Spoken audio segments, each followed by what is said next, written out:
శుభోదయం విద్యార్థులారా, ఈరోజు మనం 8వ తరగతికి సంబంధించిన లఘు గురువులు ఛందస్సు గురించి తెలుసుకుందాం. ఓకేనా విద్యార్థులారా? మీ దగ్గర పాఠ్య పుస్తకాలు ఉంటే పేజీ నెంబర్ 53 తీయండి. ఇక్కడ కవులు పద్యాలను గేయాలను కొన్ని నియమాలతో లోబడి రాశారు. అందువల్లనే అవి రాగంతో పాడుకోవడానికి వీలుగా ఉంటాయి. అంటే మనకి కవులు వచ్చేసి ఇప్పుడు మనకి శతకసుధాల పద్యాలు కూడా ఉన్నాయి, రాగయుక్తంగా మనం పాడుకున్నాము. అదే విధంగా పాడుకోవడానికి వీలుగా ఉండేటట్టు కొన్ని పద్యాలు ఇవి రాశారు. వాటిని రాయడానికి వాళ్ళు ఛందస్సులు ఉపయోగించారు. ఛందస్సులు వచ్చేసి లఘువు గురువు అనేవి 2 ఉంటాయి. లఘువు గురువులను ఏ విధంగా గుర్తుపట్టాలి ఏంటి అనేది ఇప్పుడు మనం చూద్దాం. చూడండి పేజీ నెంబర్ 53లో కింద వాణిని చదివి తెలుసుకోండి. ఛందస్సు పద్యాలలో గేయాలలో ఉండే మాత్రలు, గురు లఘువులు, గణాలు, ఎత్తులు, ప్రాసాలు మొదలైన వాటిని గురించి తెలియజేసేదే ఛందస్సు. ఛందస్సులో వచ్చేసి మనకు మొదట లఘువు గురించి ఇచ్చారు. లఘువు క్షణకాలంలో ఉచ్చరించబడేవి. దీనిని లా అక్షరంతో సూచిస్తారు.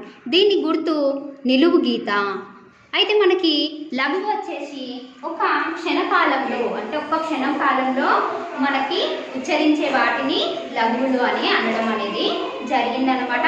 అదేవిధంగా ఒక రెప్పపాటు కాలంలో మనం రెప్ప ఇట్లా వేసి ఇట్లా తీసే కాలంలో ఉచ్చరించే పదాలను కూడా లఘువులని అంటారు. ఓకేనా విద్యార్థులారా? లేదా వచ్చేసి ఒక చిటిక కాలంలో ఇట్లా మనము చిటిక సౌండ్ వేస్తాం కదా, ఒక చిటిక వేసే కాలంలో అంటే ఒక రెప్పపాటు కాలంలో పలికే వాటన్నిటిని లఘువులు అని అంటారనమాట. లఘువుల నియమాలు ఏంటో మనం ఇప్పుడు చూద్దాము. మీకు ఇక్కడ ఇవ్వడము అనేది జరిగిందనమాట.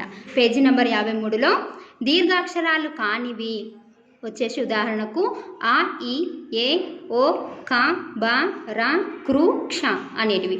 నెక్స్ట్ దీర్ఘం లేని ద్విత్వాక్షరాలు కాకి కావద్దు, ఛ ఛాకి రావద్దు, మాకి మావద్దు, రాకి రావద్దు, లాకి రావద్దు, తాకి తావద్దు. దీర్ఘం లేని సంయుక్త అక్షరాలు దీర్ఘం లేనివి. కాకి సంయుక్త అక్షరాలు అంటే ఒక పదానికి వేరే పదం ఒత్తు వచ్చి చేరడం అనమాట. కాకి ఇక్కడ నా ఒత్తు వచ్చి చేరింది. ఇట్లా ఈ విధంగా ఉన్న పదాలు చూడండి విద్యార్థులారా. ఇప్పుడు నేను బోర్డు పైన చెప్తాను, మీరు వినండి. మనకి మొదట వచ్చేసి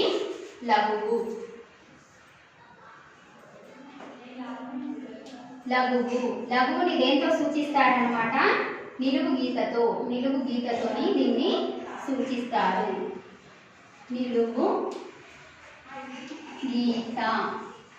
నిలువు గీతతో మనం ఇప్పుడు సూచిస్తారు. ఛందస్సు గురించి తెలుసుకున్నాం. ఇప్పుడు మనం ఛందస్సులో లఘువులు గురువులు.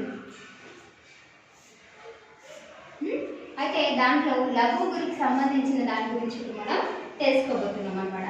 నియమాలు ఏంటి? క్షణకాలంలో ఉచ్చరించే పదాలను లఘువులు అంటారు. దీనిని లా అక్షరంతో సూచిస్తారు.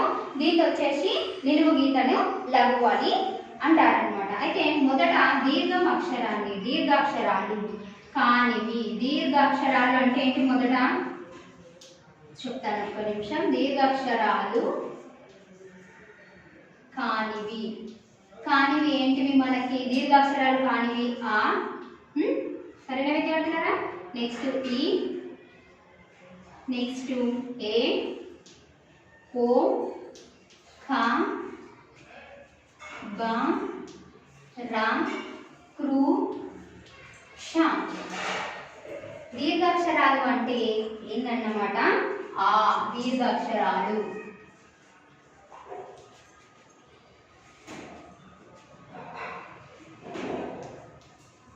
దీర్ఘాక్షరాలు అంటే ఉదాహరణకి ఆ, ఈ ఇట్లా అనమాట. ఓకేనా విద్యార్థులారా? ఇక్కడ వచ్చేసి మనకి ఆ అన్నారు ఒక క్షణ కాలంలో ఉచ్చరించే పదం కాబట్టి ఇది గురువు. నెక్స్ట్ ఈ అనేది నిలువు గీత ఉంది కాబట్టి లఘువు. ఇది కూడా లఘువు. ఇట్లా ఇవన్నీ వచ్చేసాయి లఘువులు. నెక్స్ట్ మనకి ఇక్కడ ఏమి ఇచ్చారు? క్రూ ఇచ్చారు. క్రూ అనేది కూడా మనకి ఏమవుతుంది విద్యార్థులారా? లఘువే అవుతుంది. మీరు అప్పుడప్పుడు పద్యాలను వస్తే క్రూ అనేది వేరే పోతే వచ్చింది అది ఇది అనుకోకుండా ఇవి దీర్ఘాక్షరాలు కానివి కాబట్టి ఇది కూడా గురువే. క్ష అనేది కూడా మనకు అప్పుడప్పుడు సందేహం అనేది వస్తుంది, ఇది గురువా లఘువా అనేది. మాత్రం ఇది కూడా లఘువే. నెక్స్ట్ రెండవది ఏంటి? లఘు గురించి మనం మొదట తెలుసుకుందాం. దీర్ఘం దీర్ఘం దీర్ఘం లేని ద్విత్వక్షరాలు. ద్విత్వక్షరాలు అంటే ఏంటి? మొదట మనము ద్విత్వక్షరాల గురించి నేర్చుకొని ఇక్కడ వద్దాం మనం. ద్విత్వక్షరాలు ద్విత్వక్షరాలు అంటే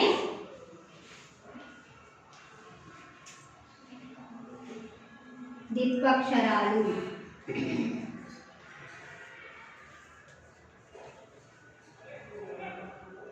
ద్విత్వక్షరాలు అంటే వచ్చేసి మనకు దేనికి అదే హల్లుకి అదే హల్లు ఒత్తు వచ్చి చేరడం. ఉదాహరణకు చూడండి, ఇప్పుడు కాకి కావొత్తు వచ్చి చేరడం. ఒక హల్లుకి అదే హల్లు ఒత్తు వచ్చి చేరింది అనుకోండి, దాన్ని ద్విత్వాక్షరం అంటారు. ఏమంటారు? ద్విత్వాక్షరం. ద్విత్వ అంటే ఇక్కడ రెండు దానికి ఒక హల్లుకి దేనికి సంబంధించిన హల్లుకి అదే హల్లు ఒత్తు వచ్చి చేరితే దాన్ని ద్విత్వాక్షరం అంటారు. ఏమంటారు విద్యార్థులారా? ద్విత్వాక్షరం. ద్విత్వాక్షరం అంటే ఉదాహరణకి నాకి నా ఒత్తు రావడం, రాకి రా ఒత్తు రావడం. దేనికి అదే హల్లు, ఒక హల్లుకి అదే హల్లు ఒత్తు వచ్చి చేరితే దాన్ని ఏమంటారు? ద్విత్వాక్షర పదము అని అంటారు. ద్విత్వాక్షరం అని అంటారు అనమాట. ఓకేనా విద్యార్థులారా? ఇక్కడ మనకి ఏమి ఇచ్చారు? దీర్ఘం లేని ద్విత్వాక్షరం. దీర్ఘం లేని ద్విత్వాక్షరాలకు ఉదాహరణ మనం ఏం రాద్దామంటే ఇక్కడ చూడండి, మనకి పాఠ్య పుస్తకాలలో ఇవ్వడం జరిగింది. కాకి కావొత్తు, కాకి కావొత్తు. నెక్స్ట్ చాకి చావొత్తు. నెక్స్ట్ మాకి మావొత్తు, రాకి రావొత్తు, లాకి లావొత్తు. నెక్స్ట్ తాకి తావొత్తు. ఈ విధంగా ఇచ్చారు. ఇవి కూడా ఏమవుతాయి? మనకి నిలువు గీత అంటే లఘువే అవుతాయి ఇవన్నీ. ఓకేనా విద్యార్థులారా? అర్థమైందా? నెక్స్ట్ మూడవది ఏంటి? మూడవ నియమం ఏమి ఇచ్చారు అంటే దీర్ఘం లేని సంయుక్త అక్షరాలు. సంయుక్త అక్షరాలు అంటే ఏంటి? మనం ఇంతకు ముందు ద్విత్వాక్షరాల గురించి నేర్చుకున్నాం కదా. సంయుక్త అక్షరాలు అంటే ఒక హల్లుకి వేరే హల్లు ఒత్తు వచ్చి చేరింది అనుకోండి, అది సంయుక్త అక్షరం అవుతుంది. ఉదాహరణకు ఇప్పుడు మనం ఉదాహరణకు ఏం తీసుకున్నామంటే తాకి చావొత్తు వచ్చి చేరడం. ఇప్పుడు ఒక హల్లుకి వేరే హల్లు ఒత్తు వచ్చి చేరింది కదా విద్యార్థులారా, మీకు అర్థమవుతుందా? ఒక హల్లుకి ఇప్పుడు ఇది తా అనేది ఒక హల్లు, దానికి ఇంకొక హల్లు ఒత్తు వచ్చి చేరింది కాబట్టి అదేమవుతుంది? సంయుక్తాక్షరం. ఏమవుతుంది? సంయుక్తాక్షరం అవుతుంది. మొదటది ద్విత్వాక్షరం అంటేనేమో ఏ హల్లుకి అదే హల్లు ఒత్తు వచ్చి చేరితేనేమో అది ద్విత్వాక్షరము. మళ్ళీ నెక్స్ట్ వచ్చేసి సంయుక్తాక్షరం అంటే ఒక హల్లుకి వేరే హల్లు ఒత్తు వచ్చి చేరితే దాన్ని సంయుక్తాక్షరం అని అంటారు అనమాట. ఓకేనా? ఇక్కడ మనకి ఏమి ఇచ్చారు? మూడవ దాంట్లో మూడవ నియమం ఏమి ఇచ్చారు? దీర్ఘం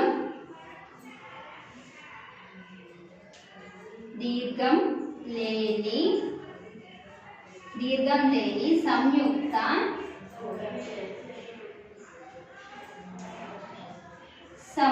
అక్షరాలు. దీర్ఘం లేని సంయుక్త అక్షరాలు అంటే ఉదాహరణకు మనకి ఏమి ఇచ్చారు? ఇక్కడ కాకి నావొత్తు, నెక్స్ట్ భాకి న్యావొత్తు, నెక్స్ట్ మాకి యావత్తు, నెక్స్ట్ టాకి చావత్తు, తాకి యావత్తు. ఇక్కడ ఏమేమైతే కూడా లఘువులే మనకు నిలువు గీతలే లఘువు.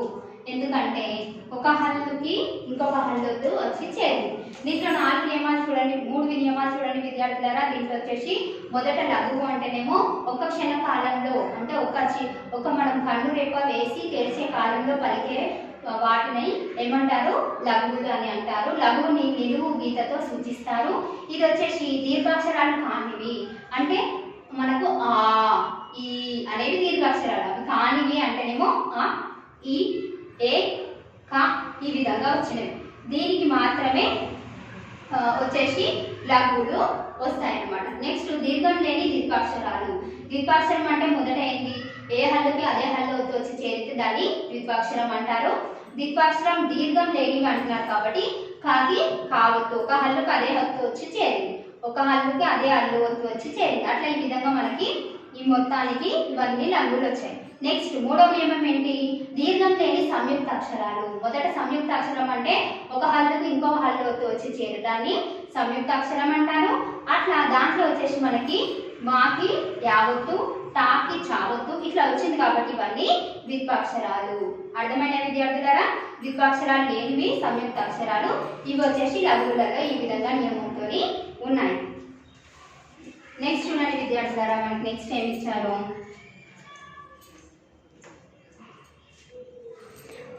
గురువు రెండు క్షణాల కాలంలో ఉచ్చరించబడేది. దీనిని గా అని సూచిస్తారు. దీన్ని యు గుర్తుతో ఎట్లా గుర్తిస్తారో చూద్దాం. ఇక్కడ కూడా కొన్ని నియమాలు ఇచ్చారు, చూద్దాం మనం. దీన్ని వచ్చేసి విద్యార్థులారా లాతోని గుర్తిస్తారు. లా అనే పదాన్ని, లా అనే అక్షరంతో సూచిస్తారు అన్నమాట. అక్షరంతో సూచిస్తాము. సరైన విద్యార్థులారా? అర్థమైంది కదా? ఇది వచ్చేసి లఘువుని నిలువుగీతతో సూచిస్తారు. దీన్ని లా అనే అక్షరంతో సూచించడం అనేది జరుగుతుంది. దీంట్లో 3 నియమాలు ఉన్నాయి, అవి వివరించడం అనేది జరిగింది. ఇప్పుడు మనము గురువు గురించి తెలుసుకుందాం.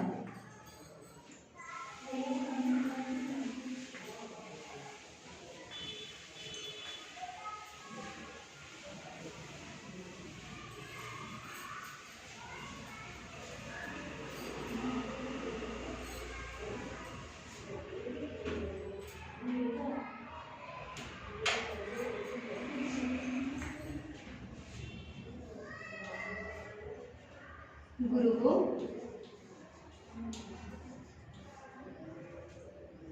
దీనిని వచ్చి రెండు క్షణాల కాలంలో ఉచ్చరించబడ పదాన్ని గురువులు అంటారు. దీనిని గాతో సూచించడం జరుగుతుంది.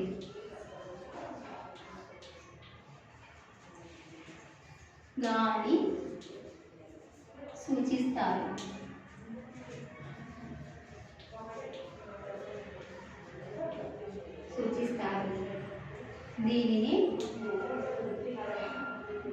దీన్ని గుర్తు యు అని ఎలా గుర్తిస్తామో ఇప్పుడు మనం చూద్దాం విద్యార్థులారా. ఇదే పాఠ్య పుస్తకాలు ఉన్నాయిగా, పేజీ నెంబర్ 53 తీయండి. ఇక్కడ చూడండి. మొదట దీర్ఘాక్షరాలు, ఉదాహరణకు ఆ, ఈ, ఉ, ఏ, ఓ, ఐ, ఔ, ఖా, రీ, తే, దే ఈ విధంగా వచ్చాయి. రెండవ దాంట్లో ఐ, ఔ అని లతో కూడిన హల్లులు. కై, రై, గై, పై, రై, నై, తై, గై ఈ విధంగా. మూడవది సున్నాతో కూడిన అక్షరాలు. అం, చం, ఇం, కం, మం, సం. విసర్గతో కూడిన అక్షరాలు. విసర్గ అంటే ఈ విధంగా వస్తుంది. కం, ఇవి 2 సున్నాలు ఇట్లా ఈ విధంగా ఉంటుంది. నెక్స్ట్ పొల్లు హల్లులతో కూడిన అక్షరాలు. కన్, నిన్, దుర్, విద్. మనకి పద్యాలలో ఇవ్వడం జరుగుతుంది చూడండి విద్యార్థులారా. దీంట్లో మనకి శతక సుధా పద్యంలోనే మనకి ఇవ్వడం అనేది జరిగింది. మీకు చూపిస్తాను చూడండి. ఇక్కడ చూడండి మనకి ఇక్కడ ఇచ్చారు. సర్వ పుణ్యముల్, ముల్ ఇట్లా ఈ విధంగా వచ్చిన దాన్ని నెంతయున్ ఇట్లా వచ్చిన దానికి వచ్చేసి గురువే వస్తారన్నమాట.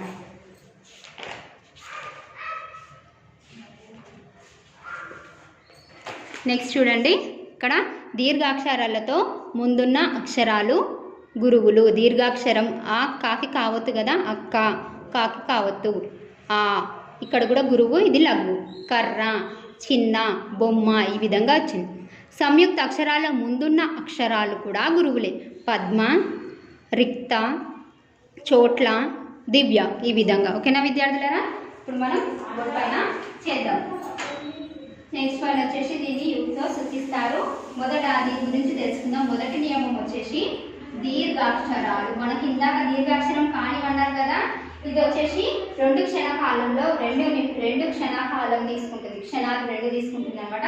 దాంట్లో ఉచ్చరించే పదాలను గురువులని అంటారు. దీర్ఘాక్షరాలు, దీర్ఘాక్షరాలు దీర్ఘాక్షరాలు వచ్చేసి మనకి ఏమున్నాయి? ఉదాహరణకి ఏమి ఇస్తున్నారు?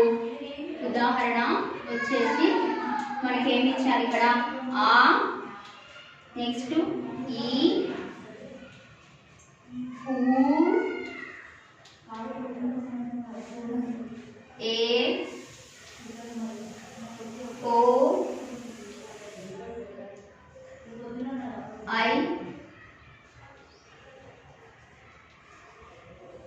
ఔ,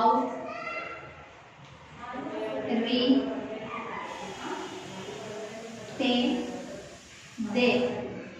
ఈ విధంగా ఇచ్చారు మనకి. వీటిలో మనం ఏం రాస్తాము? ఆ అంటే 2 క్షణాలు తీసుకుంటుంది కదా సమయము, కాబట్టి గురువు. ఇది కూడా గురువే, ఇది కూడా గురువే. నెక్స్ట్ ఏ అనేది గురువే, ఓ అనేది, ఐ, ఓ, రి, తే, దే. ఈ విధంగా గురువులు వచ్చాయి. మొదటి నియమం దీర్ఘాక్షరాలు ఉన్నవి గురువులు, దీర్ఘాక్షరాలు కానివి లఘువులు. రెండవ నియమం వచ్చేసి విద్యార్థులారా ఏమి ఇచ్చారు? ఐ, ఓ, ఐ, ఔ అనే లతో మొదలయ్యే కూడిన, ఐ, ఔలతో కూడిన హల్లులు,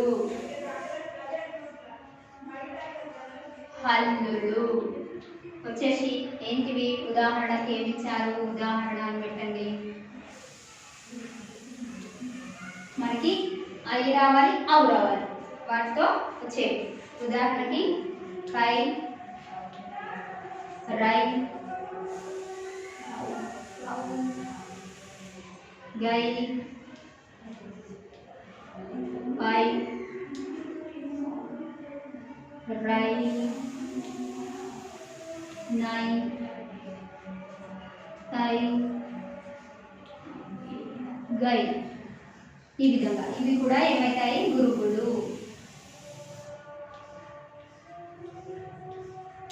నెక్స్ట్ సున్నాతో కూడిన పదాలు. సున్నాతో కూడిన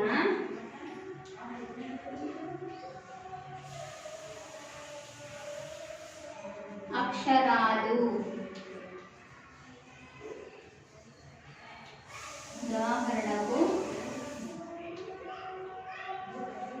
ఉదాహరణకి ఏమి ఇచ్చారు? సున్నాతో కూడినవి అం, చం, ఇం, కం, బం, సం. ఈ విధంగా ఇచ్చారు. వీటికి కూడా ఏమొస్తాయి? సున్నాతో కూడిన అక్షరాలు అంటున్నారు కదా, సున్నా ఉంది కదా దీనికి. మామూలుగా అయితే దీనికి లఘు వస్తుంది, గురువు రాదు. కానీ మనకి ఇక్కడ సున్నాతో కూడింది కాబట్టి మనకి ఇది గురువు. ఇది కూడా గురువే, గురువు. నెక్స్ట్ ఇవన్నీ కూడా గురువులే అవుతాయి. నెక్స్ట్ వన్ వచ్చి చూడండి, విసర్గ ఉన్న పదాలు.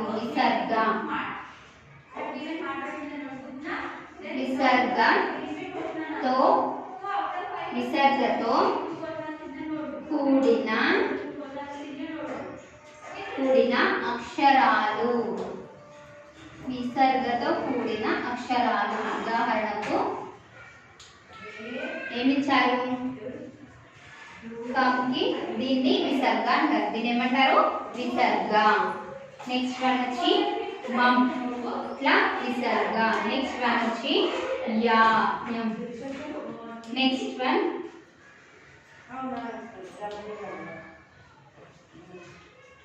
వీటన్నిటి కూడా మనకి ఏమొస్తాయి? గురువులు. ఏమొస్తాయి? గురువు. నెక్స్ట్ వన్ వచ్చేసి పొల్లు హల్లులతో కూడిన అక్షరాలు. పొల్లు హల్లులతో కూడిన అక్షరాలు అంటే ఏంటి అంటే ఇందాక చెప్పుకున్నాం కదా, మనం పద్యం చూపించాం కదా, గన్, నిన్, నున్ అట్లా. పొల్లు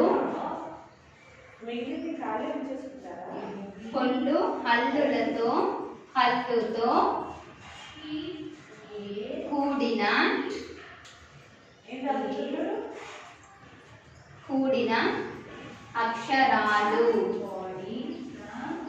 ఒళ్ళు హల్లుతో కూడిన అక్షరాలు అంటే మనకు ఉదాహరణ ఏమి ఇస్తున్నారు చూడండి. ఉదాహరణ ఏమి ఇచ్చారు? కన్, నిన్, నిన్, దుర్, నెక్స్ట్ బిద్. ఈ విధంగా ఇవి కూడా మనకి ఏమైతే గురువులు, ఏమైతాయి? గురువులు. చూడండి గురువుల నియమాలు. దీన్ని వచ్చేసి ఫస్ట్ మొదట గా అనే అక్షరంతో సూచిస్తారు. దీన్ని గుర్తు వచ్చేసి ఈ విధంగా ఉంటుంది. ఇంగ్లీష్ అక్షరం యు అనమాట. యుతో యు అని అట్లా ఆ విధంగా ఉంది. దీర్ఘాక్షరాలకు ఉదాహరణ ఇచ్చి దీర్ఘాక్షరాలు ఉన్న అక్షరాలన్నీ ఏమైతాయి? గురువులు అవుతాయి. అయితే మనకి ఆ ఈ విధంగా మొత్తం పూర్తిగా రాశాం. రెండవది వచ్చి ఐ ఔ అనే హల్లులతో కూడిన పదాలు. హల్లులతో కూడిన పదాలు సై రై ఈ విధంగా ఇవి కూడా మొత్తం రాశాం. నెక్స్ట్ సున్నాతో కూడినది అంటే మామూలుగా ఆ అంటేనేమో మనకి ఏమొస్తుంది? గురువు రాడు, లఘువు వస్తారు కదా. కానీ మన ఇక్కడ గురువు రాడు వస్తున్నాడు అంటే మనకి ఇక్కడ మనకి సున్నా అనేది చేరింది అనమాట. ఆకి సున్నా చేరింది కాబట్టి ఈ విధంగా వచ్చింది. నెక్స్ట్ వన్ విసర్గతో కూడిన అక్షరాలు. విసర్గ అంటే ఈ రెండు సున్నాలని, చిన్న సున్నాలని విసర్గ అంటారు. కాబట్టి ఇక్కడ ఇది చేరింది అనుకోండి, దీనికి కూడా గురువు అనేది వచ్చేసింది. నెక్స్ట్ వన్ పొల్లు హల్లులతో కూడిన అక్షరాలు. కన్, నిన్, దుర్ ఇట్లా ఈ విధంగా మనకు పద్యంలో చూపించాను కదా, ఆ విధంగా ఉంటుంది. ఇంకా రెండు నియమాలు ఉన్నాయి చూడండి విద్యార్థులారా. అవి ఏంటివంటే ద్విత్వాక్షరాల ముందున్న అక్షరాలు గురువులు, సంయుక్త అక్షరాలకు ముందున్న అక్షరాలు కూడా గురువులు. అవేంటో మనం ఇప్పుడు బోర్డు పైన చూద్దాం. దీనికి మొదటనేమో మనకి మొదట లఘువుకి వచ్చేసి 3 నియమాలు మాత్రమే ఇచ్చాడు. గురువుకు మాత్రం 7 నియమాలు ఇవ్వడం అనేది జరిగిందనమాట.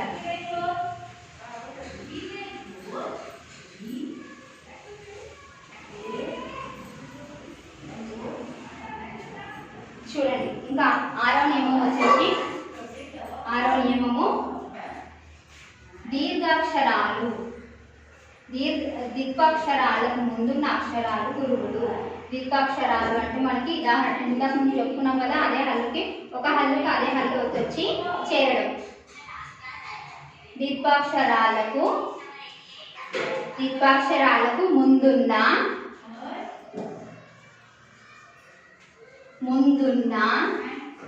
అక్షరాలు. ద్విత్వాక్షరాలకు ముందున్న అక్షరాలు. ఉదాహరణ ఇక్కడ రాస్తున్నాను చూడండి. ఉదాహరణ కాకి కావత్తు. ఇది ద్విత్వాక్షరం కదా విద్యార్థులారా. ఇది కాకి కావత్తు ద్విత్వాక్షరం. కాబట్టి ద్విత్వాక్షరం ముందున్న అక్షరం. మామూలుగా మనకి లఘువుల నియమం ప్రకారం అయితే ఇది లఘువు మాత్రమే వస్తుంది. కానీ ఇప్పుడు మనకి గురువు నియమం ప్రకారము ద్విత్వాక్షరానికి ముందున్న అక్షరం గురువే అని ఇవ్వడం ద్వారా మనకి ఇదేమవుతుంది? గురువు. ఇది గురువు. మళ్ళీ కాకి కావత్తు ద్విత్వాక్షరం, అది మాత్రమే లఘువు. అర్థమైన విద్యార్థులారా? మళ్ళొకసారి ఇందులో 6వ నియమం ప్రకారము ద్విత్వాక్షరాలకు ముందున్న అక్షరాలు ఏమవుతాయి? గురువులు అవుతాయి. అయితే ద్విత్వాక్షరం అంటే ఏంటి? కాకి కావత్తు కదా, ఇది ద్విత్వాక్షరం కదా. దీనికి ముందున్న అక్షరము వచ్చేసి ఇది గురువు అయ్యింది. అదేవిధంగా మనకి రెండవ ఉదాహరణ ఏమి ఇచ్చారు చూడండి. కర్ర. రాకి రావచ్చు. ఇక్కడ ఇది వచ్చేసి మనకి మామూలుగా ఇది రాకి రావచ్చు అనేది ద్విత్వాక్షర పదం. ఏమాక్షర పదం? ద్విత్వాక్షరం. ద్విత్వాక్షరానికి ముందున్న పదము ఈ నియమం ప్రకారము గురువు అవుతుంది, ఇది లఘువు అవుతుంది. సరైన విద్యార్థులారా? నెక్స్ట్ వన్ చిన్న. నాకి నావత్తు. ఇది కూడా సేమ్ ద్విత్వాక్షరము, దాని ముందున్న అక్షరము గురువు, ఇది లఘువు. నెక్స్ట్ వన్ బొమ్మ. మాకి మావత్తు. దీని ముందున్న అక్షరం ద్విత్వాక్షరం, ముందున్న అక్షరం గురువు, ఇది లఘువు. నెక్స్ట్ 7వ నియమం ఏమి ఇచ్చారు చూడండి విద్యార్థులారా. సంయుక్త అక్షరాల ముందున్న అక్షరాలు గురువులు. సంయుక్త అక్షరాలకు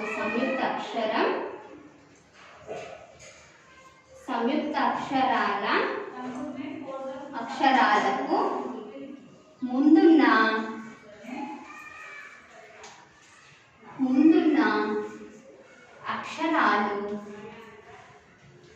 అక్షరాలు ఉదాహరణ ఏంటి? మనకి ఏంటి చెప్పుకున్నాం ఉదాహరణ? పద్మ. మన టెక్స్ట్ బుక్ లో పద్మ ఇచ్చారు. పద్మ దాకి మావత్తు, కాబట్టి ఇక్కడ దీని ముందు గురువు, ఇది లఘువు. అర్థమైందా? నెక్స్ట్ వన్ ఏమి ఇచ్చారు? దివ్య. దివ్య ది వాకి ఆవత్తు, ఇది సంయుక్త అక్షర పదము, సంయుక్త అక్షరం. దాని ముందున్న అక్షరం గురువు, కాబట్టి ఇది గురువు, ఇది లఘువు. సరైన విద్యార్థులారా, మీ అందరికి అర్థమైంది కదా? వచ్చేసి మనకి ఈ పాఠ్యాంశం ఈ తరగతిలో వచ్చేసి లఘు గురువుల గురించి పూర్తిగా వివరించడం జరిగింది. నెక్స్ట్ తరగతిలో ఇంకా చెప్పుకుందాం. మీరు అప్పటి వరకు వీటిని పూర్తిగా తరువుగా నేర్చుకోండి. సరైన విద్యార్థులారా, ధన్యవాదాలు.